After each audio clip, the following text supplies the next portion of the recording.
Steve Austin, astronaut. A man barely alive. Gentlemen, we can rebuild him. We have the technology. Yeah. Everybody knows the beginning of the $6 Million Man, right? Legendary show, iconic status from the 1970s. Again, I don't get into histories or critiquing these shows or whatever. I'm here to talk about collectibles. All right, this is Collector's World. I'm Dr. J. Today, the $6 Million Man. Anyone who grew up in the 1970s, or anyone who didn't grow up, in my case, was into the $6 Million Man. In fact, you might almost say that the collector world started, for us collectors, started with the $6 Million Man, right? You would almost say that. There was stuff around before in the 60s and some stuff in the 50s and yada, yada, yada. But Star Wars, which is what they measure it by, didn't really, wasn't until 1977. $6 Million Man was a little bit before that. And they had everything. Anything you could put the $6 Million Man's name on, from toothbrushes to lunchboxes, sleeping bags, they had them. A couple of items, $6 Million Man shoes, I actually don't have. I wish I did. I had a chance to get them, but they were a little too small. Foolish, though. I should have bought them regardless. But here are some of my favorite items from the $6 Million Man. The books. I always loved the books. I'm a big fan of the books, the novels, and stuff like that. And, of course, this was the novel series. And I think the novel series ran to, number 6 or 7 or whatever. This, of course, is a book on the show. A book on the show, the history of the show, Lee Majors, Lindsay Wagner, my first crush. That's another story again. In fact, the Bionic Woman's another subject. Secret of Bigfoot Pass, right? We all remember Bigfoot, $6 Million Man. My favorite episodes of the series, and probably yours. Everybody remembers Bigfoot. Love the novels. Check this out, the $6 Million Man wallet. All right, is this ever neat? Proving that they literally had everything on the $6 Million Man. Speaking of books, this I actually didn't know about until recently, but this is a $6 Million Man. This is a book, it's called The Bionic Book, and it's a history of the show. From interviews with Lee Majors, Lindsay Wagner, episode guides, photographic history, collectible history. This has everything, and literally I didn't know about this until recently. There were comic book magazines on the $6 Million Man, and speaking of comics, it's another comic book magazine. There were, of course, comics, issues. I think it went to probably issue, again, 9 or 8 or something like that. But this is issue number 1. There's the rest of them. And there literally was a fantastic comic book series. Trading cards. I always loved the trading cards from the 1970s. The beautiful thing about the $6 Million Man is a show like this gets iconic status. So, that means they're making stuff well into today, the new millennium. And the trading cards is a perfect example. This is a trading card box set from, I think, either the late 90s or early 2000.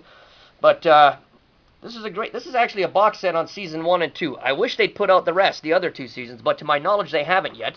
And I actually had a couple of duplicate sets in there. So if you're interested in a set of the Bionic Man trading cards from recent, get a hold of me.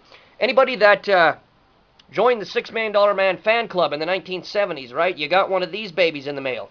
And what did it give you? It gave you stickers. I always loved the $6 Million Man sticker. And literally, I stuck these babies everywhere. You got a certificate from the $6 Million Man fan club that said you were a member. And the cool part, of course, was the autographed 8x10 of Colonel Steve Austin, the $6 Million Man. There were board games on the $6 Million Man. Now, my question is, did anybody actually play these games ever? I mean, I collected board games from almost every show I could think of, but I don't remember anybody actually sitting down ever and actually playing these board games. But nonetheless, they were the coolest. $6 Million Man records. There were $6 Million Man records.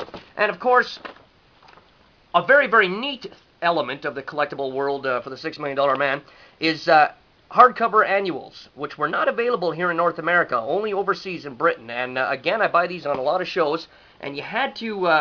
you got to look for these babies, but they are the coolest. And they've got comic strips in there, and of course, they have photographs and, articles, all kinds of stuff, crossword puzzles, everything. The hardback annuals on TV shows actually are the coolest. There's The Fall Guy, another Lee Majors show. I don't know how that got in there, but that's another subject. The TV series itself, the DVDs. You got to have all the episodes of the show. Now, speaking of Great Britain and Europe, and here's another weird thing, is the series actually was released commercially in Europe. But for some strange reason, it was not released here in North America. So you have to do some underground shopping. And I got this set along with the 3 seasons of The Bionic Woman and the reunion movies and all that for a very good price, and they're very well done. You know, they've got the they've got great menus. They even have special features. So whoever did these things, absolutely fantastic. And it's all 5 seasons of the Bionic Man. I like to end this all the time. I always end Collector's World with the ultimate collector item. But in the $6 Million Man's case, I'm going to end it with 2. $6 Million Man jumpsuit. Now, I did not know I was going to grow up to be the big, huge, buff, muscular guy that I am, so unfortunately, this thing does not fit anymore. But it is the coolest item practically ever. Everyone wanted the $6 Million Man's, well, everyone wanted everything on the $6 Million Man, but this is the actual jumpsuit.